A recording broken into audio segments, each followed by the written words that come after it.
Hello YouTube fam, welcome back to my channel. If you're new here, my name's Tina and I make videos on lifestyle, home, and DIY projects every single week. For today's video, we're making some DIYs, but this time they are specifically for the kitchen, and each one of these projects is probably going to take you less than an hour. And honestly, with the new year, I feel like those are the best types of DIY projects, the ones that are quick and easy and give you that instant gratification to refresh your space. So these DIYs are going to be perfect for that. Before we get into it, I want to give a huge thank you to EveryPlate, who is today's video sponsor. I'm very excited to share more about them because this was actually my first time using an at-home food cooking delivery service. And I must say that I'm very happy with all the meals that I created. So let me show you guys what I made this week. One of my goals this year is to cook more at home, and between working a full-time job and balancing my YouTube channel and my personal life, it's been really hard for me to find time to cook. So I'm very excited to team up with EveryPlate because it's a service that I actually plan on using to help me make meals every week at an affordable price. You can get meals delivered right to your door, saving you time by skipping a trip to the grocery store. When I do make time to cook at home, it's usually the same few recipes and it gets pretty old after a while. That's why I love EveryPlate, because they give you so many delicious choices every week to choose from. And this week we're making citrus chicken and pepper bowls for dinner. Like most of the recipes, this one took us about half an hour from start to finish. All the ingredients come pre-packaged, so you have exactly how much you need for every meal. The recipe was so easy to follow, and this was actually my first time skipping the rice cooker and making rice on the stovetop, and I actually was very impressed with myself. This meal also had pickled red onions, which I absolutely love, and I had no idea that I could easily make these at home in a matter of minutes. Cooking this meal showed me how to get creative with my food and how easy it actually is. That evening, we took time to eat the meal outside during sunset, and it was so delicious. Typical dinner options cost around $10 per serving, and EveryPlate is offering over 10 chef design recipes each week from only $4.99 per serving, which is amazing. And they're giving viewers of my channel a discount to try out EveryPlate for 3 weeks at $2.99 a serving. So make sure that you use my code at checkout to get this amazing offer. Guys, I seriously can't stop thinking about those pickled red onions. I literally thought about them again at lunch today, so I'm really excited to make my next order with EveryPlate. If you guys are interested in checking out EveryPlate, make sure that you click on the link down below, so don't miss out on this awesome discount to try them out. Alright, now it's time to get into all the projects, so let's jump into it. Hello from VoiceOver Tina. For this first project, we're using some cork boards, and I'm using these 12 by 12 inch square tiles, and they also come with some adhesive to stick them onto your walls. I'm going to give them a bit of an upgrade by turning them into an arch. So first, I'm going to find the middle by creating 2 lines crossing each other at the midpoint. So I'm creating a line at 6 inches. And where the lines intersect is where you want to mark it off, so this is the center of the tile.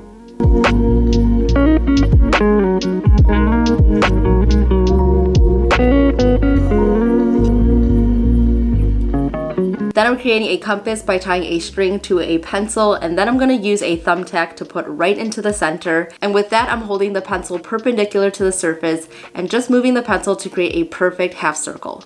After making this line, I realized that it looked super light on camera, so I actually found a craft hoop that I used previously for a wreath, and it is exactly 12 inches in diameter. So I just lined that up and used a permanent marker to retrace that line. So if you have something similar lying around your house, feel free to use this method as well. Now I'm going to cut out that half circle shape, and I wanted to show you guys 2 options since I've never cut corkboard before. So first, you'll see that I'm using scissors to cut it out. So I found this to be a little bit harder to cut out, and it also created a jagged edge. So if scissors is all that you have, it totally works fine, but it's not the smoothest. To clean it up, I'm using an X-Acto knife, and this actually worked so well. I found this to be the best method, and it also leaves a much cleaner edge than the scissors did. And if you don't already have an X-Acto knife in your DIY kit, I would highly recommend one since they are very handy to use for so many projects. Now that it's all cut out, I'm actually going to use it to cut out a second corkboard. So the one that I ordered is actually quite thin, and I realized that the thumbtacks I had actually went through past the board. So I'm just going to double it up so it's a little bit thicker, but I will link another option below that is a lot better since it is a 1/2 inch thick, so you could totally skip this step if you end up ordering that one. And as you can see, the X-Acto knife cut it so much smoother, and both of them look great.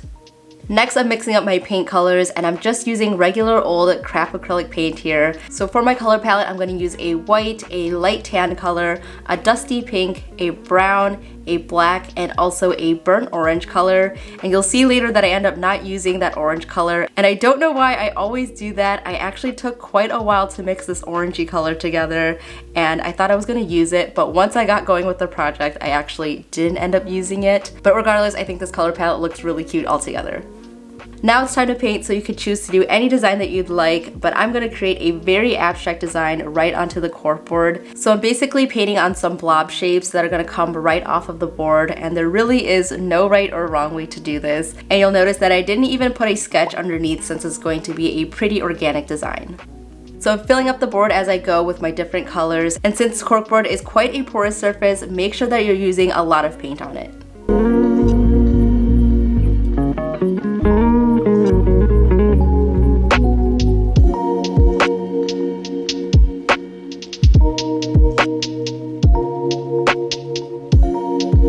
After the first layer dried, I added in a couple of curvy lines, and I think this gave it so much more interest. This type of abstract design is definitely very trendy right now, and I love the vibe of it.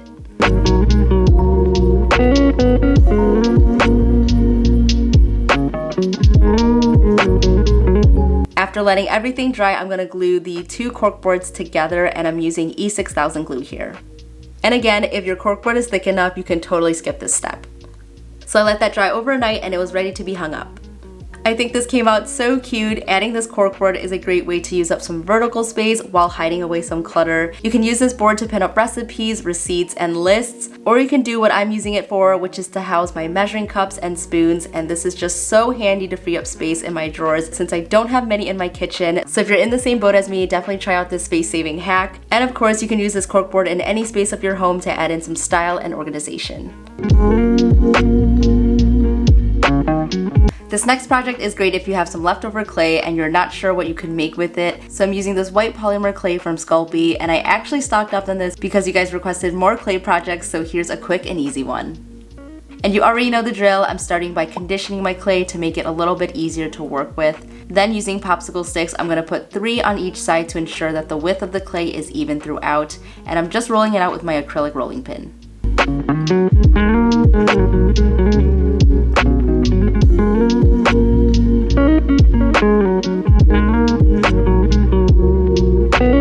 For each shape, I use various containers at home to cut out circles, and I also made an arch using the top of a circle and then added lines on the bottom and the sides.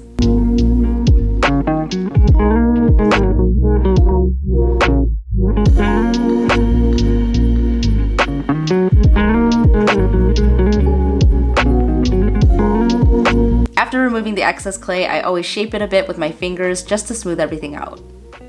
I also wanted to add some texture to a couple of the clay pieces, so I'm using some rainbow peppercorn and I grinded it onto the table and then I just flattened it right onto the clay. This is my second time trying this technique, but this time I'm using it with oven baked clay. It really does look like stone, and if you haven't tried this out, you definitely have to. Now I'm just popping them into the oven according to the directions at 275 degrees Fahrenheit for 15 minutes. After taking out of the oven, I sanded the edges with a fine grit sanding block. When working with polymer clay, you want to make sure that it has cooled down all the way before sanding, just to avoid breaking any of your pieces. And also, one trick I found to sand on your surface is to place it onto the tabletop and sand it facing it down, and this just makes it perfectly flat. Alright, now it's time to paint. So I'm using my acrylic paint to paint right onto the clay, and for my arch design, I gave it a few coats of this beautiful yellow ochre color, one of my favorite colors to use, and I made sure to paint onto the sides too. After that was dry, I went in with my white paint to create this sunset design in the arch. So I started off making a little border and then a half circle shape. Then to help me draw the rays of the sun, I marked the center of the bottom edge, and I just used that to draw my straight lines connecting to that dot.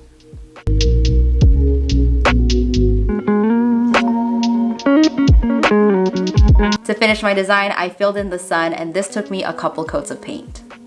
For the little circle shape that I made, I'm creating a yin-yang symbol, and I'm first going to sketch it in with pencil. For this design, I'm using this beautiful deep green color, and I thought this color would pair perfectly with all the other magnets since the rainbow peppercorn has hints of green in it, and I absolutely love how it came out.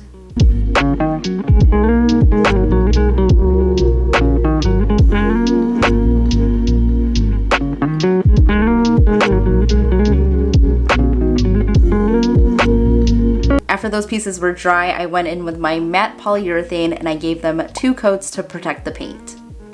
And I actually skipped sealing the peppered ones since I liked the natural finish of them, so I left them as is. Now I'm taking these Dollar Tree magnets and I'm using E6000 glue to adhere it to the back of the clay pieces. And you just need the tiniest dot of glue for these, and I just let these cure overnight and it was ready to put on my fridge. I feel like I can never find cute magnets for my fridge, so I'm really happy with how perfectly these fit in with my decor. I love displaying memories on my fridge, so even the smallest of details like these magnets on display matter to me, and they're all just so cute. I especially love the speckled ones. I'm obsessed with the effect that this simple technique creates, and I hope that you love them too. For this next project, I'm going to update this picture that I've had for a while. I got it from the dollar spot at Target for only $3, which is a great deal, but there are a few small imperfections and I really just wanted to give it a new look. So the first thing I'm going to do is to mix up some paint. I'm starting with white acrylic paint and I'm going to add in the smallest drop of a warm brown color. And you can't really tell on camera, but it's going to give the white a slight warm tint and it makes all the difference.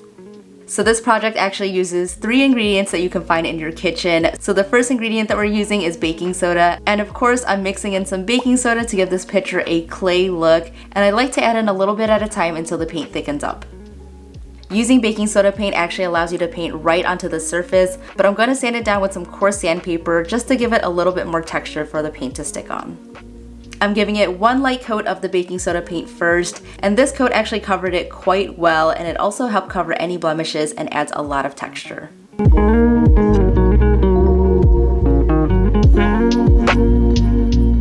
Now for the second coat, I'm going to try this new technique that I saw someone do on Instagram. They grinded in some black pepper to give the paint a gritty texture, so I had to try it, and you can add in as much or as little as you'd like depending on how rough you want it to look.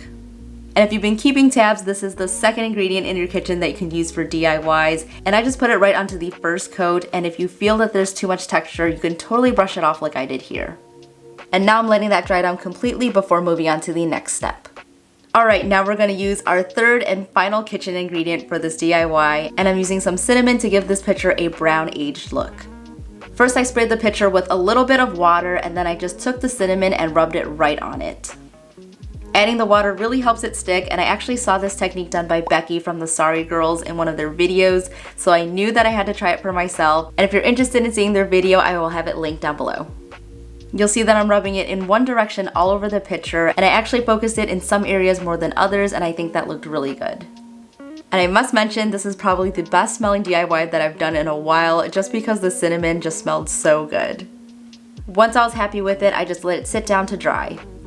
And what an upgrade this picture got. I feel like it looks so much more high-end with this new texture and finish. This is a great technique to try out if you want to refresh some pieces in your home. It totally makes old items feel like brand new decor pieces again. And the best part is that you're using things that you already have in your kitchen.